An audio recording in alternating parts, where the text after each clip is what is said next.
La importancia de bioética y bioseguridad. La ética es la reflexión crítica sobre los valores y principios que guían nuestras decisiones y comportamientos.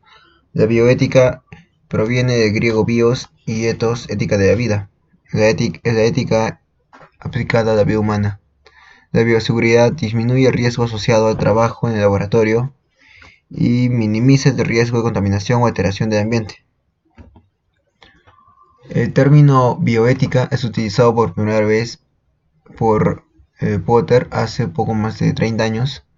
Él dedicó toda su vida a la investigación del cáncer y al cultivo del humanismo mediante la exaltación de los valores éticos y define disciplina que combina el conocimiento biológico con el de los valores humanos. Alude Potter a los problemas que el inaudito desarrollo de tecnología plantea a un mundo en plena crisis de valores. Superar la actual ruptura entre la ciencia y la tecnología de una parte y las humanidades de otra. Los valores éticos no pueden ser separados de los hechos biológicos. La bioseguridad es una disciplina preventiva e integral. El manejo de residuos, donde se desecha cada material y cómo se tratan luego esos desechos. El transporte adecuado de todo material químico o biológico, seguro para el entorno y las personas.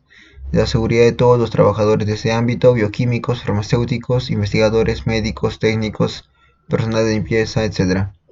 El uso de sustancias químicas que pueden afectar a los seres vivos, causándoles un daño agudo, crónico o toxicidad acumulativa. Tener efectos corrosivos, explosivos, causas quemaduras por fuego o alterar el medio ambiente. Los niveles de bioseguridad son una combinación de prácticas y técnicas de laboratorio, equipos de seguridad e instalaciones específicas para cada situación. Estos niveles de bioseguridad constituyen las condiciones bajo las cuales se puede trabajar en forma segura con ese agente de tipo biológico. En el nivel de bioseguridad 1, los equipos de seguridad y las instalaciones son adecuados para trabajar con microorganismos que no se conocen como generadores sistemáticos de enfermedades en humanos adultos sanos. El trabajo es generalmente realizado sobre mesadas abiertas y no se requiere equipamiento de contención ni diseño especial de infraestructura. Este es un modelo de laboratorio clase 1. Y en el nivel de bioseguridad 2 se usan trabajos que involucran agentes de riesgo potencial moderado para el personal y el medio ambiente. El tipo de agente con el que se trabaja puede causar enfermedades graves, pero solo se transmite por vía sanguínea, no inhalatoria. Se toman precauciones extremas con elementos cortantes contaminados y ciertos procedimientos se llevan a cabo en gabinetes de seguridad biológica o en otros equipos de contención física. Este es un ejemplo de laboratorio de nivel 2. Y por siguiente tenemos el nivel de bioseguridad 3. Se aplica en laboratorios donde se llevan a cabo trabajos con agentes exóticos que pueden producir una enfermedad grave o potencialmente letal, como resultado de exposición por vía de inhalación. Todos los procedimientos que involucren la manipulación de materiales infecciosos se realizan dentro de gabinetes de bioseguridad u otros dispositivos de contención física. El personal debe llevar ropa adecuada. El laboratorio tiene características de diseño e ingeniería especiales para la contención. Es necesario el tratamiento de los efluentes líquidos. Se debe de filtrar el aire extraído del laboratorio. Y este es un laboratorio de nivel 3. Y en el nivel de bioseguridad 4 se usa para trabajar con agentes peligrosos y exóticos que poseen un riesgo alto de producir infecciones letales transmitidas por aerosoles y para las que actualmente no se cuenta con vacunas ni tratamiento. El acceso al laboratorio es controlado estrictamente. El establecimiento se encuentra en un edificio separado o en un área controlada y aislada dentro de un edificio. Se aplican las normas de máxima seguridad. Este es un ejemplo de laboratorio de nivel clase 4. Y tenemos que cada nivel de bioseguridad incluye las medidas del nivel anterior. En todos los casos, el personal del laboratorio debe tener una capacitación continua y específica para el trabajo que realiza y supervisión de un profesional habilitado. Debe contar con una indumentaria de protección adecuada y conocer su correcto uso. El laboratorio debe tener un manual de procedimientos apropiado. Las normas universales de bioseguridad son para las barreras de protección primaria. Se debe tener guantes, guardapolvos, calzado cerrado, gafas o máscaras si necesario. De preferencia no usar lentes de contacto en el laboratorio, aún con protección ocular, y cabello recogido. Este es un ejemplo de ropa inadecuada para usar en el laboratorio: los polos manga corta y los pantalones cortos. Y estas también son algunas exageraciones que son inadecuadas. Normas universales de bioseguridad. Acceso limitado al laboratorio. No beber, comer, fumar, manipular lentes de contacto ni aplicarse cosméticos dentro del laboratorio. No pipetear con la boca. No oler los reactivos y materiales. No tocar los materiales y reactivos sin guantes. Colocar los residuos en los recipientes designados a tal fin. Y no usar las batas o guardapolvos de trabajo fuera del laboratorio. Descontaminar las mesadas al finalizar el trabajo del día y cada vez que derrame material químico o biológico. Colocar los residuos en los recipientes designados a tal fin. Lavarse las manos luego de manipular cualquier tipo de material después de sacarse los guantes y antes de abandonar el laboratorio. No trabajar solo en laboratorio. Cerciorarse de la presencia de otras personas en el servicio. No utilizar las mismas heladeras ni mesas para reactivos y muestras que para los alimentos. Colocar carteles indicadores de riesgo en lugares claramente visibles. Resumiendo, para trabajar en un laboratorio debemos usar elementos de protección primaria, conocer las propiedades y peligros asociados a las sustancias químicas, ubicar dónde se encuentran los elementos de primeros auxilios y las salidas de emergencia, realizar un correcto almacenamiento y disposición final de sustancias químicas, trabajar de manera ordenada. Debemos de pensar en términos de protección en nuestro hogar de trabajo depende de nosotros mismos, pero su objetivo último va más allá de nuestra salud individual. No es necesario redactar normas de prevención, ya existen muchas, lo importante es lograr que se pongan en práctica y se sientan como necesidad, no como imposición. La bioseguridad respiratoria practicado en ambientes laborales de 14 ciudades peruanas. Este es un estudio piloto. Muchas de las enfermedades respiratorias son transmitidas por vía aérea, como es el caso de la gripe H1N1, por lo que es importante su estudio en el contexto de la salud pública por las posibles repercusiones laborales, familiares y en la sociedad. Por ende, el objetivo de este estudio es caracterizar la bioseguridad respiratoria que practican los trabajadores de 14 ciudades del Perú. En la metodología, el diseño y la población se basó en las ciudades de Lima, Ayacucho, Huancayo, etc. Tomamos como referencia una población infinita.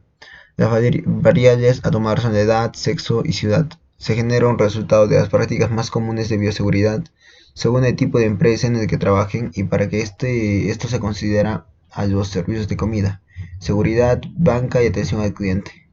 El estudio se hizo con estudiantes de medicina, en la cual consistía en que ellos iban a los centros laborales a hacer la encuesta y posterior a eso cada uno recopilaba la información en Excel y después se le envía a un encargado para la unión y verificación de dichos datos. Los análisis de datos. Se utilizó un programa estadístico donde las variables cuantitativas fueron representadas por la mejor medida de tendencia central y de dispersión, mientras que las variables cualitativas fueron representadas por frecuencias y porcentajes. Esta es una tabla de características socioeducativas de los trabajadores encuestados en 14 ciudades del país. Las variables fueron el sexo, la edad, ciudad de nacimiento, ciudad de encuestados, años de experiencia laboral, nivel de instrucción y tipo de trabajo. Los resultados fueron: la encuesta reveló que la mayoría de los trabajadores tenían un adecuado conocimiento acerca del uso de mascarilla facial, de la forma de contagio de enfermedades respiratorias y del virus que se transmiten por vía aérea. El porcentaje con mayor conocimiento en seguridad era del sector de la salud. Las mujeres son las que mayormente se cuidan a comparación de hombres susceptibles a contagio por vía aérea. La mitad de los trabajadores realizan la automedicación y esto revela el alto grado de desinformación. El uso de la mano u otro objeto al momento de estornudar es una práctica común, la cual está mal, ya que al usar la mano o un papel hay más susceptibilidad a contagio por vía aérea. La bioética y biopolítica.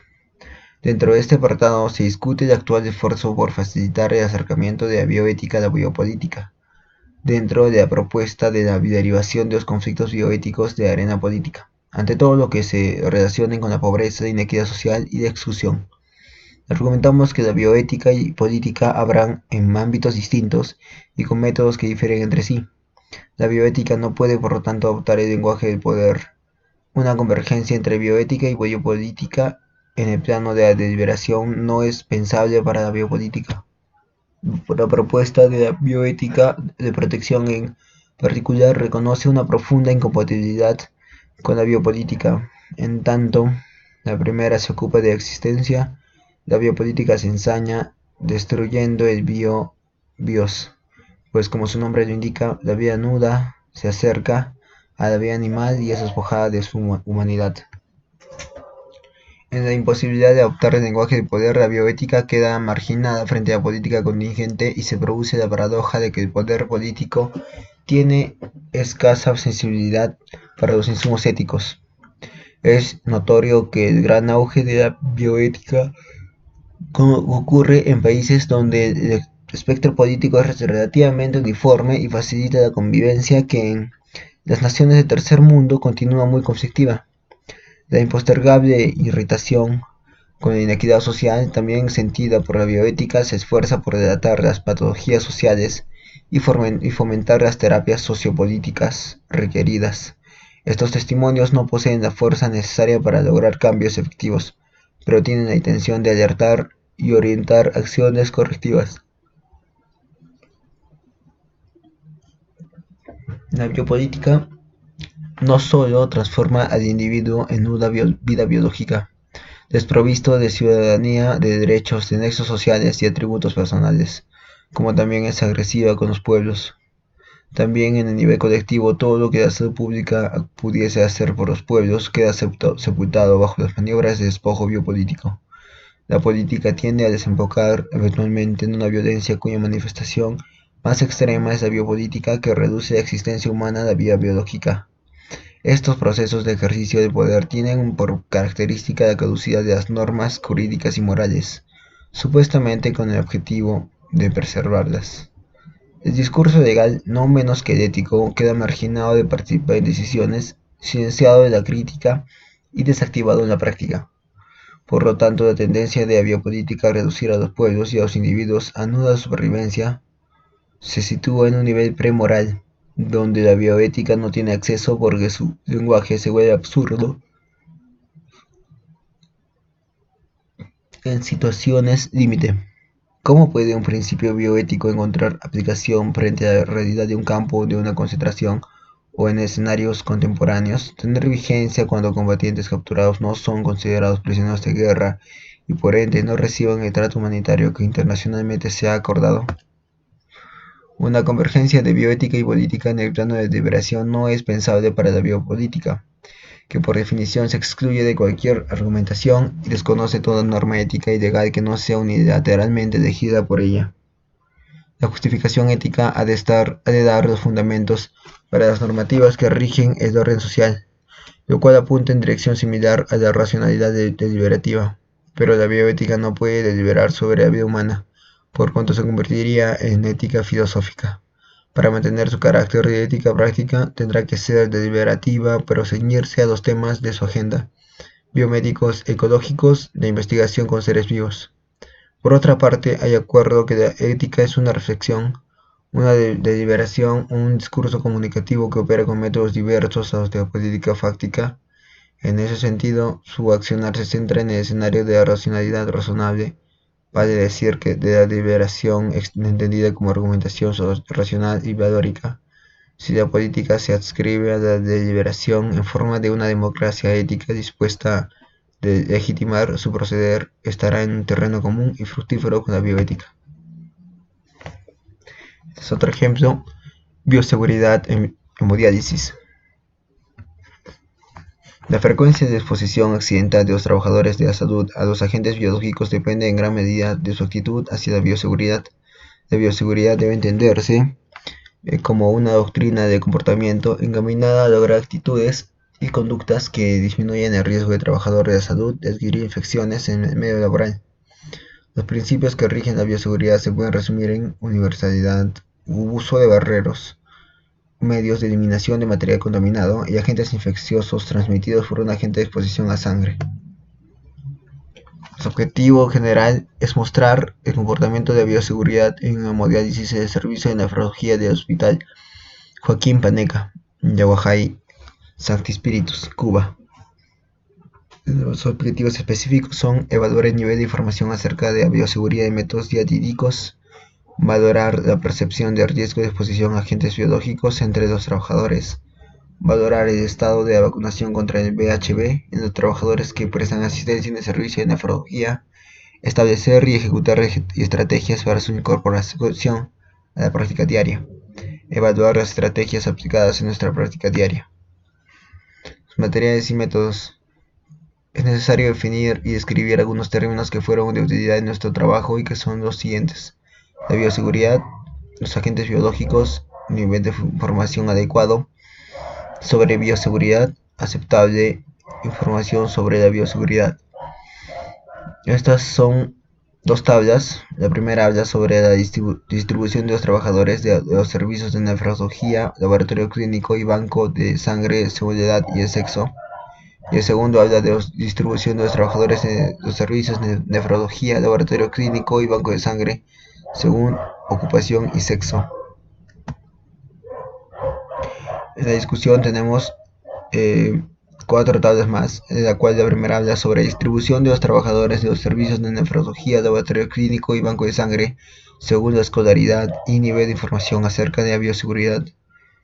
El siguiente habla sobre distribución de los trabajadores de los servicios de nefrología, laboratorio clínico y banco de sangre según ocupación, tipo de enfermedad y enfermedades contraídas en el medio hospitalario.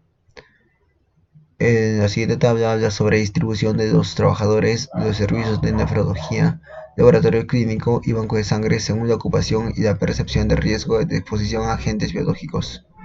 En la tabla 6 tenemos la distribución de los trabajadores de los servicios de nefrología, laboratorio clínico y banco de sangre según su valoración acerca del control ejercido sobre las normas de protección e higiene en el trabajo. Estas son algunas figuras en las que muestran tablas, gráficos de barras y las conclusiones que se llegó a obtener es que se predominó el sexo femenino y los trabajadores en edades entre 30 y 39 años. Predominó el 12º grado como nivel de escolaridad y el aceptable nivel de información acerca de la bioseguridad fue el más frecuente para este nivel de enseñanza. La incidencia de enfermedades nosocomiales en los trabajadores fue escasa. La aceptable fue recepción de riesgo de exposición al agente biológico fue la más frecuente ocupacionalmente. Se encontró que más de 3/4 de los trabajadores valoraron como adecuado el control sobre las normas de protección e higiene en el servicio. La totalidad de los trabajadores que prestan asistencia en la unidad están inmunizados contra el VHV. En el año 2005 se evidenció una baja incidencia de hepatitis C entre los pacientes, sin ningún caso entre los trabajadores 16 y 19. Los autores no declaran conflictos de intereses. Casos de bioética. Objetivo: informar y aumentar la participación de médicos, juristas, filósofos, teólogos, responsables políticos y ciudadanos en general. Los resultados muestran algunos casos. Uno de estos fue del cual ocurrió en Colombia en 1994, el cual trata sobre que la Corte Constitucional de Colombia resolvió un caso a favor de un paciente, el cual consistía en el que él tenía derecho a elegir el tratamiento que más le convenga. El paciente tenía derecho a elegir el tratamiento médico que más se ajuste a sus condiciones y que la empresa de salud a la cual se encontraba afiliado debía proveer los médicos y los recursos necesarios para que reciba el tratamiento que elija. Otro caso es el de Joana Englaro, quien había sufrido un accidente automovilístico y permanecía en estado vegetativo permanente desde hacía muchos años. Su padre reclamaba la suspensión de alimentación artificial en base a la voluntad que su hija había expresado en vida. Finalmente, en 2008, la justicia italiana accedió a su pedido y autorizó el retiro de la alimentación artificial. Otro caso viene a tratar sobre los trasplantes de órganos que se han convertido cada vez en procedimientos más sofisticados, y esto en oportunidades inéditas de supervivencia a miles de pacientes. Sin embargo, se presentaron las prácticas antiéticas como el tráfico de órganos. Esto se convirtió en un negocio rentable. Estas prácticas representan una grave amenaza para la salud pública y es una grave violación de los derechos humanos. En conclusión, la mayoría de casos de bioética tuvo que intervenir la Corte Institucional de cada país para ayudar a tomar una decisión. La bioseguridad, clave bioética en la gestión de riesgo biotecnológico. Desde los oscuros tiempos en los que nos bajamos de esos árboles y comenzamos la penosa andadura humana sobre la tierra, hemos intentado domesticar la naturaleza asumiendo sin pensarlo mucho los riesgos de dicha intervención. Nuestra sobrevivencia histórica ha sido costa de todo riesgo y seguirá siendo así hasta el final de nuestros días, porque nunca dejaremos de intervenir la naturaleza para modificarla a nuestro favor, como también nuestra propia naturaleza humana individual y colectiva, todo lo cual comporta riesgos no siempre previsibles. Cuando en nuestros días caemos en la cuenta de que hemos asumido responsablemente una sumatoria de riesgos que lleva a ser inviable el fenómeno de la vida y de la casa terrenal, emerge de la bioética con propuestas de cambios de actitudes culturales antes de que pisemos la línea de no retorno. La bioseguridad es uno de los temas calientes que la bioética prioriza en su agenda ante macro riesgos biotecnológicos. La bioética, compañera ineludible del trinomio ciencia, tecnología, sociedad. La bioética constituye hoy un territorio para la reflexión sobre las implicaciones de la investigación en ingeniería genética, una encrucijada de disciplinas que reclaman una participación multidisciplinar y plural. La bioseguridad puede ser entendida como un proceso riguroso de protección contra riesgos previsibles e identificación y evaluación de riesgos potenciales, conformado por etapas sucesivas pero indispensables para su aplicación y desarrollo.